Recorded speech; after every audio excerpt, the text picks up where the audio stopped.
I have a confession to make.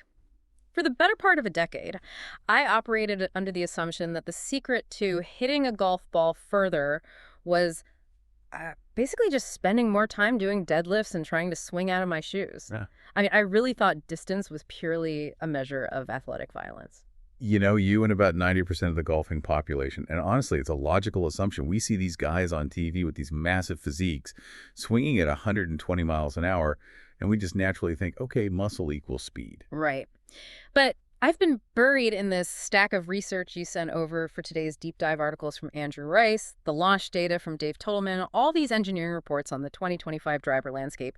And it turns out my assumption was largely wrong, or at least incredibly incomplete. The perfect drive isn't really a feat of strength at all, is it? It's a physics equation. Exactly. That is the paradigm shift we are seeing right now at the elite level.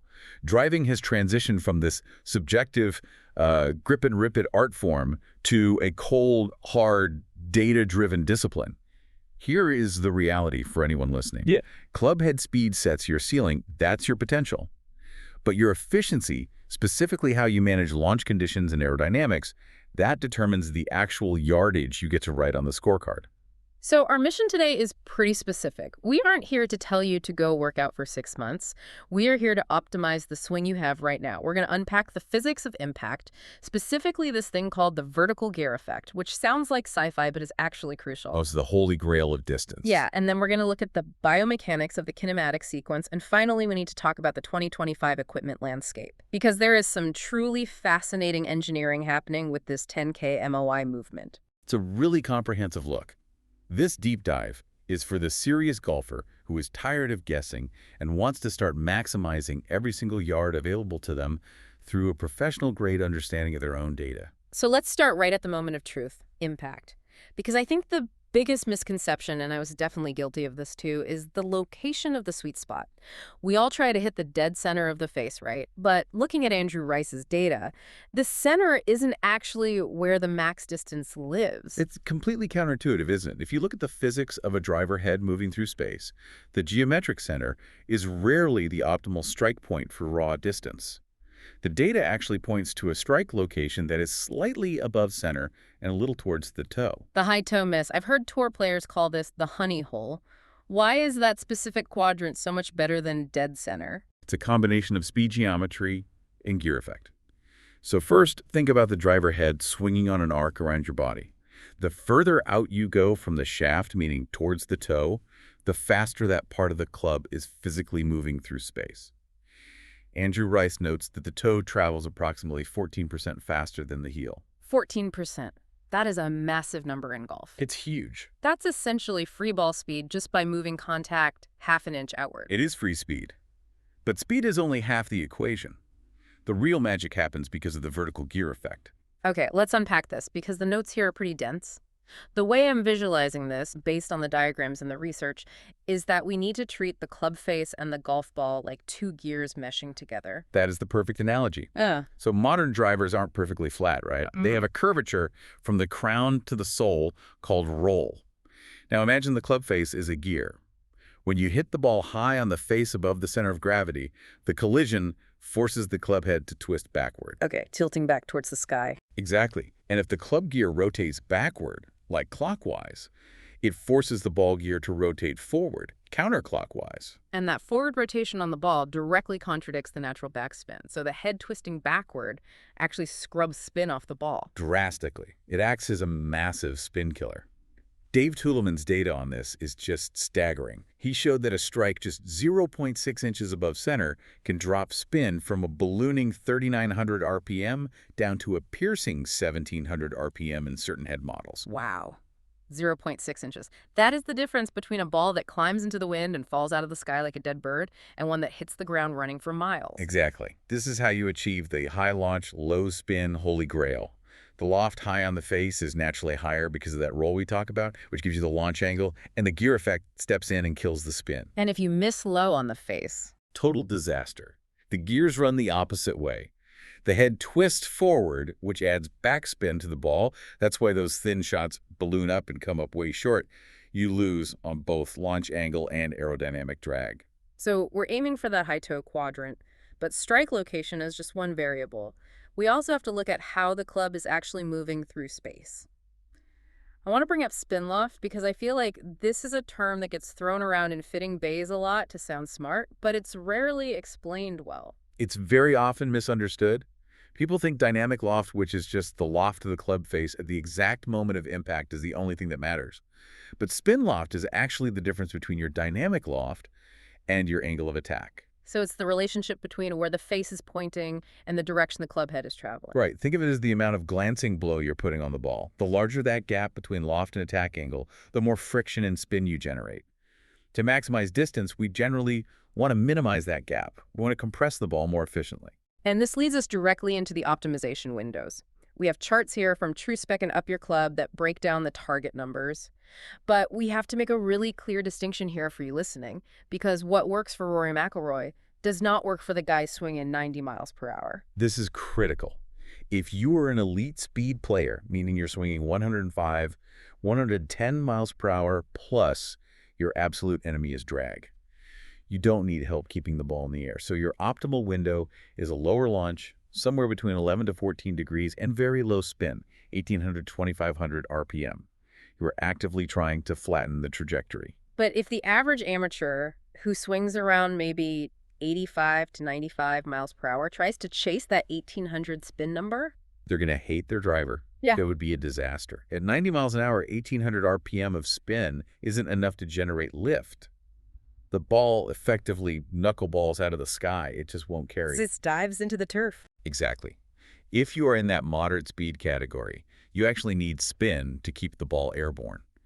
You should be looking for a higher launch, 14 to 17 degrees, and spin rates in the 2,400 to 3,000 RPM range. Which brings us to arguably the biggest flaw in the amateur game regarding efficiency: angle of attack. The data here is pretty unanimous. Most amateurs are losing massive yardage because they are hitting down on the driver like it's a 7-iron. That is the single most common power leak I see. With an iron, you want a negative angle of attack to compress the ball against the turf. But with a driver, the ball is teed up. You want to sweep it. The optimal angle of attack for maximum distance is positive, roughly +3 to +5 degrees. I was looking at the math on this, and it's so compelling. At 95 miles per hour, if you switch from a -2-degree downward strike to a +3-degree upward strike, you can gain significant yardage without swinging 1 mile an hour faster. It's purely geometric efficiency. It's essentially free yards. Hitting up allows you to use less dynamic loft to get the launch you need, which tightens that spin loft gap we just talked about, and it directly increases your smash factor. Smash factor being the ratio of ball speed to club speed, right? Target is 1.50. Exactly. Tour pros average about 1.48. Amateurs often sit around 1.40 or 1.46 because of those off-center downward strikes. If you're hitting down, you're glancing across the back of the ball. If you hit up, you're hitting flush through the back of it. Okay, so we've established the physics of the tool. But the club doesn't swing itself. We need to talk about the engine. The biomechanics section of our research, specifically the data from Sportsbox AI, gets into the kinematic sequence. I love this term because it sounds like a spy thriller, but it's actually just how we generate force. It's the literal blueprint of speed. The kinematic sequence is the precise order in which body segments accelerate and decelerate to transfer energy out to the club head. In an elite swing, it always follows the exact same chain. Pelvis first, then the thorax or chest, then the arm, and finally the club. It's the cracking of the whip. Precisely. The segment before has to slow down for the next segment to speed up. The handle has to slow down for the club head to release and speed up. But the real nuance here is in the separation. The notes mention the X factor. Yeah, the rotational difference between your pelvis and your chest. Right, this is that feeling of disassociation. Like your belt buckle is starting to face the target while your back is still facing the target. That's the exact feeling. In elite long drivers, we see an X factor stretch of 40 to 55 degrees. That massive stretch creates elastic tension in the core muscles. It's like pulling back a slingshot. But the key, and this is what the Sportsbox AI data highlights with their gain factors, is how the chest catches up. The core speed gain factor. Yes. In elite swings, the chest rotates approximately 1.5 times faster than the pelvis at peak speed.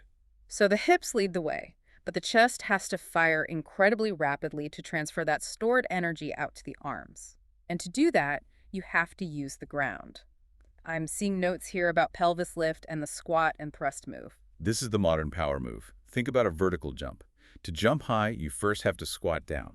The data shows that high-speed players actually drop their pelvis about 1.2 inches during the transition. They are actively loading the ground. Then, through impact, they thrust upward aggressively. And that upward thrust isn't just for power, is it? It helps with that positive angle of attack we mentioned earlier. It's absolutely essential for it. If your body is diving toward the ground through impact, you're going to hit down on the ball. By thrusting vertically, what we call extending, you naturally shallow the club out and create that upward sweeping motion. Long drive competitors take this to the extreme. Some of them lift their pelvis nearly 3.8 inches or more through impact. They are literally jumping off the ground to throw the club head at the ball. Exactly. So we've built this Ferrari of a swing. We've got the kinematic sequence firing. We're using the ground. We're hitting up on the ball. But if we put bald tires on that Ferrari, it doesn't matter. Which brings us to the 2025 driver landscape. Because the equipment has to match the engine. If they don't sync up, you're bleeding distance. And the absolute buzzword for 2025 is 10K MOI. We're seeing it everywhere. The Ping G430 Max 10K, the Cobra DS Adapt, the Callaway Elite. But let's context this for you listening. What does 10,000 MOI actually feel like to the player? It feels like ultimate forgiveness. MOI, or moment of inertia, is essentially a measurement of the clubhead's resistance to twisting. Standard drivers just a few years ago were sitting around maybe 6,000 or 7,000 MOI. Yeah. Jumping to 10,000 is a massive leap in engineering. And this goes back to the gear effect we talked about. Precisely. Remember when you hit the toe, the club twists back. High MOI resists that twist. By moving weight to the extreme perimeter of the clubhead, it stabilizes the face, preserving your ball speed on those inevitable heel and toe strikes. It's almost like putting training wheels on the head stability. But the different brands are achieving this in very different ways. I was reading the reports on the Titleist GT lineup versus something like the TaylorMade Q35. They seem to have competing philosophies. They definitely do. Titleist with the GT series has moved to a seamless thermoform crown. They're basically using a proprietary polymer to save weight without having visible carbon seams. Their ultimate goal is aerodynamic speed combined with stability. Right. But then TaylorMade with the Q35 is doubling down on their carbon twist face, using lighter materials to push even more weight to the absolute perimeter of the club. And then you have Srixon with the ZAI. They're using a rebound frame concept, where the face and the body actually flex in unison to transfer energy. So Titleist is chasing aero efficiency, TaylorMade is chasing face optimization, and Ping is just chasing pure, unadulterated stability. That's a very fair breakdown. Yeah. But the clubhead is useless without the right delivery system. We have to talk about shafts, because the architecture trend for 2025 is really interesting. The days of the heavy, boardy 75-gram shaft seem to be totally fading for the amateur player. Yeah, we're seeing all these VeloCore plus technologies and ultra-lightweight structures. Correct. The modern trend is light but stiff. Engineers are using these advanced carbon weaves to make sub-50-gram shafts that are incredibly stable. Historically, light shafts were whippy noodles. You couldn't control them. Now, you can play a 45-gram shaft that holds up to 110 mile-per-hour swing speed. Which is crazy to think about. It really is. It allows you to swing the club faster due to the lower overall static weight, but you still maintain total control of the face delivery. And dialing in the kick point is the final piece of that puzzle, right? Exactly. Think of the kick point as your trajectory control. If you are that low-speed player needing help getting the ball up in the air to optimize your launch window, you want a low kick point. It acts almost like a hinge down near the club head to actively kick the ball up at impact. But if you're the high-speed player fighting too much spin, Then you want a high kick point up near the handle to flatten the flight out and keep it penetrating. it really is a complete ecosystem. You can't just buy a driver off the rack and expect it to magically work. But I want to pivot to something a bit uncomfortable. We have some USGA data in the research here that serves as a massive reality check for all of us. Ah, yes, the distance perception gap. The data shows that high handicappers overestimate their driving distance by up to 86 yards. 86 yards. That is an entire wedge shot. Maybe 2 wedges. It's what I call the one pure strike bias. Yeah. We perfectly remember the one single drive we flushed downhill, downwind that rolled out to 280 yards. And from that day forward, we tell ourselves, I drive the ball 280, when in reality, our true average carry is 210. That is psychological warfare we are inflicting on ourselves on the golf course. We're standing on the tee thinking we can carry a bunker that is completely out of our physical reach. And that's exactly where practical application has to start. Step one for optimizing your driver is checking your ego at the door and knowing your actual objective carry numbers. So for the listener who wants to go to the range tomorrow and actually use all this science, let's give them a concrete plan. What is the very first drill or adjustment they should make? It goes right back to the strike location. Yeah. Go buy a can of foot spray. It costs $5. Spray a light coat on the face of your driver and hit 5 balls. If your impact pattern looks like a shotgun blast all over the face, no amount of 10K MOI or Velocore shaft technology is going to save you. You have to stabilize the strike first. Aim for that high toe quadrant we talked about. And what about setup to help with the angle of attack? Tee height and ball position are everything. To hit that plus 3-degree upward strike, the ball needs to be forward in your stance, generally off the inside of your lead toe, and it needs to be teed high enough that the equator of the golf ball is sitting above the crown of the driver. Right. You want to feel like you are sweeping the ball off the tee on the upswing. If you play the ball low and back in your stance, you are mathematically forced to chop down on it every single time. They are simple adjustments, but they perfectly align with the physics. Now, before we wrap up, I want to leave you listening with one final provocative thought to mull over. We spent this entire deep dive talking about maximizing distance, optimizing launch windows, killing spin, hunting the high toe, upgrading shafts. But is absolute max distance always the goal? That is the ultimate fitting question. Because if you tune your driver to the absolute razor's edge of low spin, chasing that knuckleball for maximum rollout, you might lose stability. The ball becomes incredibly volatile in the air. Sometimes, giving up maybe 5 yards of potential distance to gain 300 RPM of spin gives you a ball flight that is actually reliable under pressure.